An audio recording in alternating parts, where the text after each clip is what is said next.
Sobre la Tierra, en Radio UBA 87.9. Primera parte en Sobre la Tierra, son las 20:09 y ya estamos en comunicación con Mariano Oyarzábal, docente del Departamento de Métodos Cuantitativos y Sistema de Información en nuestra facultad e investigador del Laboratorio de Análisis Regional y de Teledetección del Instituto IFEBA en la FAUBA. Mariano nos va a contar sobre los pastizales del Río de la Plata, sobre algunos rasgos distintivos vinculados a la cantidad de raíces que poseen y profundizará en el impacto de la exclusión del ganado, es decir, de no pastorearlos, sobre esta característica. Hola Mariano, ¿cómo estás? Acá estamos con Sebastián. Gracias por estar en Sobre la Tierra. Hola Pablo, hola Sebastián, buenas noches, ¿cómo están? Para arrancar la entrevista, ¿nos podrías contar un poco, introducirnos a los pastizales del Río de la Plata? Sí, se trata de una región del centro-este de Argentina, sur de Brasil y todo Uruguay. Más precisamente se trata de las regiones que en Argentina conocemos como pampeana y que en Uruguay y Brasil se conoce como la de los campos. Es una región que ocupa un cordón muy amplio alrededor del Río de la Plata y de allí el nombre, ¿no? La vegetación típica es el pastizal, es decir que es vegetación herbácea dominada por pastos o gramíneas, y es un área muy grande, son 760.000 kilómetros cuadrados. Por tomar como referencia, la provincia de Buenos Aires tiene 300.000 kilómetros cuadrados aproximadamente, de modo que se trata de un área 2,5 veces más grande que la provincia de Buenos Aires. Uf. Y particularmente es una de las pocas regiones del mundo donde aún existen pastizales relativamente prístinos.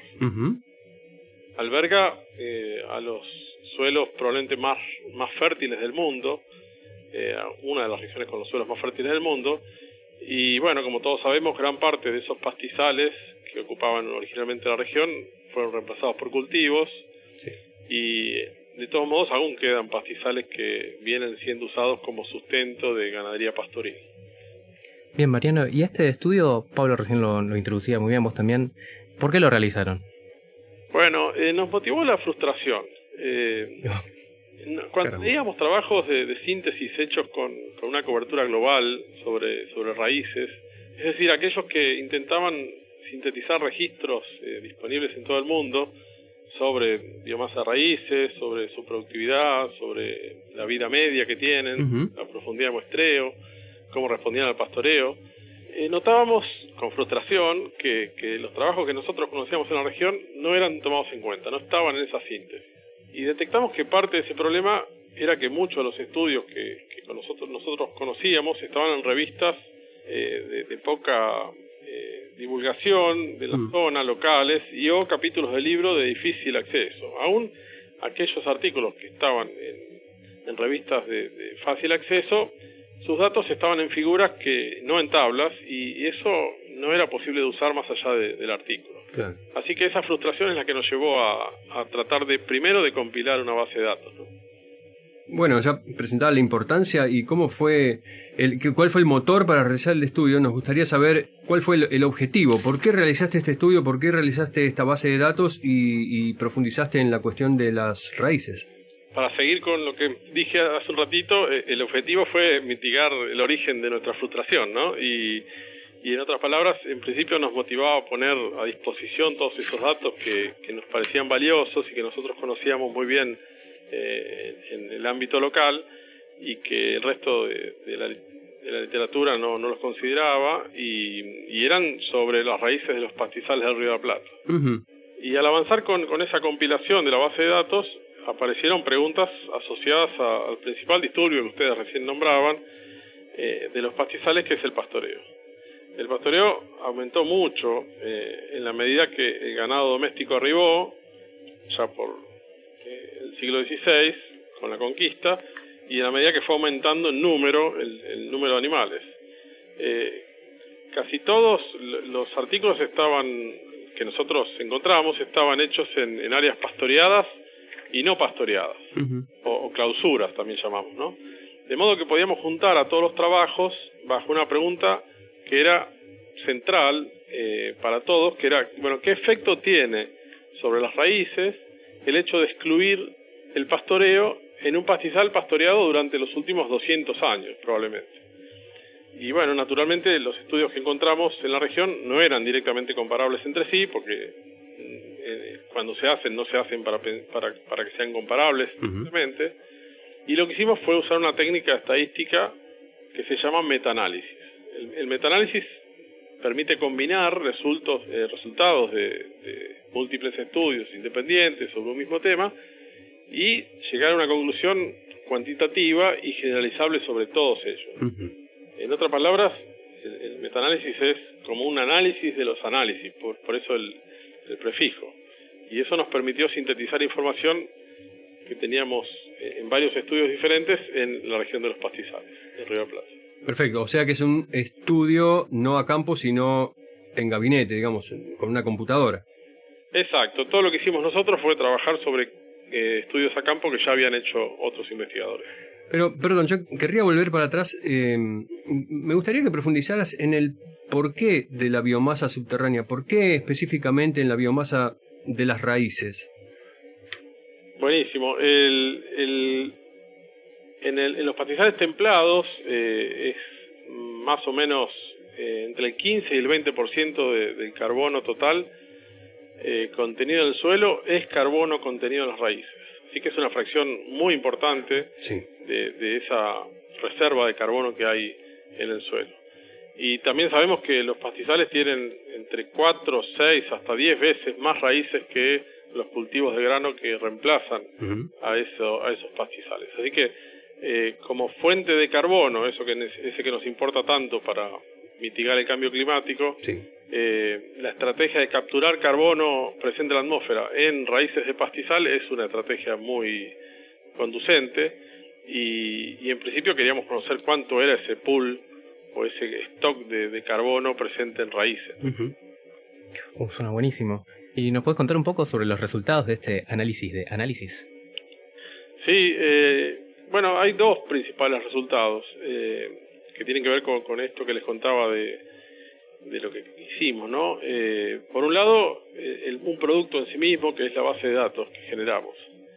Tiene poco más de 1000 registros y pone a disposición de la comunidad científica internacional el trabajo de ecólogos brasileños, uruguayos y argentinos durante los últimos 40 años. A partir de esa base de datos pudimos disponer, por ejemplo, de sitios estudiados sobre un mapa y evidenciar que existen pastizales relativamente muy estudiados, como lo de la depresión de Salado en la provincia de Buenos Aires, y otros de los que prácticamente no conocemos nada de sus raíces, como los pastizales de la Pampa Ondulada en Argentina, o los los pastizales de Campos del Norte en Uruguay y Brasil. Por otro lado, y ahí es la segunda parte de los resultados, a partir de esta base de datos, y del metaanálisis logramos detectar un patrón muy claro. Como decía, la mayoría de los trabajos incluían áreas pastoreadas en las que era excluido el ganado. Es decir, se hacían clausuras al ganado, lo que nos permitió evaluar ese efecto de exclusión o clausura al ganado. En prácticamente todos los estudios detectamos que si la clausura tenía 3 o menos años de antigüedad, es decir, una clausura relativamente nueva, la biomasa de raíces era similar bajo pastoreo que bajo clausura. En cambio, si la clausura era más antigua, tenía más de 3 años, la biomasa de raíces se reducía respecto de sitios pastoreados en promedio hasta un 50%. Y eso fue bien notable, ¿no? O sea, en este caso, en situaciones de una explotación ganadera, ¿qué significaría? ¿Dejar un lote sin pastorear durante un montón de años? Exacto, eso se hace mucho desde el punto de vista experimental, pero desde el punto de vista práctico, la implicancia que tiene estos resultados tiene que ver con que encontramos que la ganadería pastoril, muy extendida y típica en la región, es una aliada para capturar carbono en el suelo. Es decir, que si vos excluyeras a los herbívoros domésticos, al ganado, se reduciría la cantidad de raíces que hay en el suelo, y eso no nos viene bien. Claro, o sea, es una implicancia directa sobre el calentamiento global. Exacto. ¿Y tenés idea en general cuánto tiempo se dejan descansar los lotes, si es que se dejan descansar? No, porque la ganadería pastoril en la región prácticamente no incluye descansos, o los descansos son muy breves, no hablamos de años, los descansos son de meses, de alguna estación, pero no la ganadería pastoril no incluye descansos tan prolongados como para que se reduzca la biomasa raíces. No, nadie piensa en 3 años de descanso ni nada menos, Claro. ni mucho menos. Pero bueno, lo que sí ha pasado es que evidentemente con 200 años o más de pastoreo hubo un cambio en las especies y esas especies tienen más raíces que las que había en el pastizal prístino, ¿no? Mariano, recién nos contaste un poquito de las implicancias, ¿no? de los resultados de tu trabajo. ¿Nos podrías profundizar un poquito más?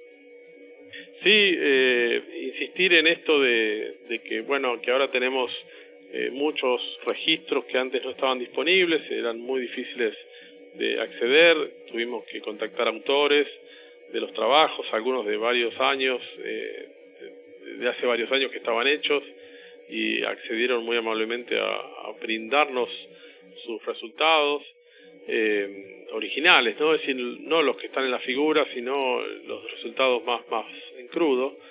Y eso ahora está disponible en una base de datos de muy fácil acceso, online, y entonces cualquier persona que quiera trabajar sobre biomasa subterránea de los pastizales de la región los tiene ahora los datos, por un lado. Y por otro lado, esta implicancia que no es novedosa en el término de la literatura de pastizales, pero sí para la región, de que la ganadería pastoril viene a ser una aliada del secuestro de carbono y no lo contrario. Así que, bueno, muy contentos con el patrón tan fuerte que apareció, ¿no? Bien. Aparte me parece importante disponer de la base de datos, porque no sé si se puede realizar un metaanálisis incluyendo un metaanálisis. No sé si es así, pero sí pueden surgir nuevas preguntas, es decir, que nosotros contestamos una, pero cuando uno incluye esta base de datos, que es en términos relativos chica, digámoslo, respecto a otros pastizales mucho más estudiados, como pastizales en Estados Unidos o en Mongolia, por ejemplo,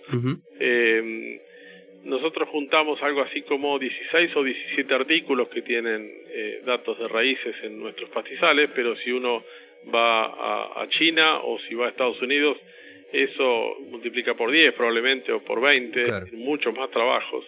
Pero bueno, nosotros aportamos nuestra cuota de registros que pueden servir para contestar preguntas distintas, que vaya a saber uno cuáles serán más adelante, claro. Y que podrían usarse nuestros datos de nuestra región, hechos por, como les decía, ecólogos brasileños, uruguayos y argentinos desde hace varios años y que ahora están disponibles y les permitirían avanzar en el conocimiento. Ahora, me imagino que pudiste ver varios de estos trabajos que eran para el resto del mundo. ¿La misma tendencia se da cuando hay exclusión? ¿Aumentan las raíces? En algunos pastizales sí, en otros no. Por ejemplo, uno de los que vimos con mucho detalle fueron un trabajo relativamente reciente en China que daba todo lo contrario. Cuando hacían exclusión al pastoreo, aumentaba la biomasa raíces. Y no está muy claro bien por qué, pero nosotros encontramos un patrón opuesto. Ok, es un depende entonces. Es un depende y ese depende ahora lo conocemos por lo menos para la región. Buenísimo. Bien, Mariano, nos encantó lo que nos contaste y aparte te pudimos seguir muy bien, así que nos encantó. Te agradecemos haber estado en Sobre la Tierra y como siempre, estos micrófonos son tuyos y quedamos en contacto para próximas investigaciones. Muchas gracias, Sebastián y Pablo. Un gusto haber estado aquí. Un abrazo.